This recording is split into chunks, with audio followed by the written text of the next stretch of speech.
زابل د هیواد په جنوب لویدیځه حوزه کې پروت ولایت دی چې د کانونو له پلوه د غني ولایتونو له جملې څخه دی او پکښې د ځینو کانونو د استخراج چارې هم روانې دي.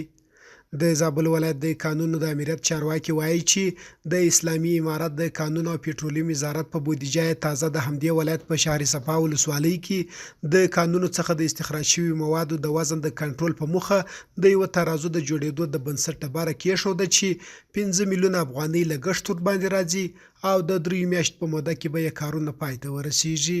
دغه ترازو د زابل لپاره د 15 میلیونه افغانۍ په ارزښت باندې د معدن د وزارت لخوا منظور شوی دی. د شهر صفا ولسوالۍ کې دلته موږ تقریبا 3 دغه لرو معدنونه لرو.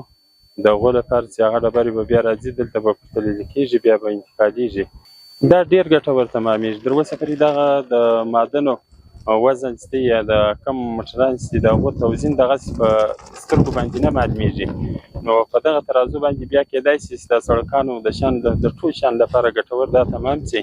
بل لوري بیا د زابل ولایت د شهر صفا ولسوالۍ اوسېدونکي د دې ترازو پر جوړېدو خوښ دي او وایي چې له یوې خوا د دوی ځوانانو ته د کار زمینه برابره سوې او له بل لوري د دې ولسوالۍ د پرمختګ او آبادۍ لپاره یو ستر ګام دی. هغوی د اسلامي امارت له مسؤلینو څخه مننه وکړل چې د دوی ولسوالۍ ته یې توجه زیاته کړې. دا به زموږ د ولسوالۍ د پرمختګ لامل هم وګرځېږي. پخوا زموږ په ولسوالۍ کې دا شان نشان نه ول چې مثال هغه زموږ د ولسوالۍ خلکو یا کار پکې کړی وی یا زموږ ولسوالۍ ځان کدا پرمختګ باندې کړی وی. اوس الحمدلله زموږ په ولسوالۍ کې دا کوم ترازو جوړ شوی دی یا جوړېږي اوس یې افتتاح شوی ده. نو په دې باندې زموږ عوام خلک هم الحمدلله خوشحاله دي. ټول ولس په خوشحاله وي په دې باندې. موږ ډېر په دې خوشحاله یو خو موږ ته د کار زمینه برابره شوله.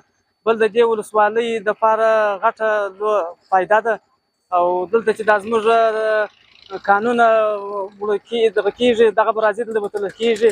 د یادونې وړ ده چې اوس هم په زابل ولایت کې د ټولګټو چارو ریاست له لوري د کابل کندهار پر لویه لاره د وزن د کنټرول په موخه ترازو نصب دی او د دولت خزانې ته یې عواید جمع کېږي.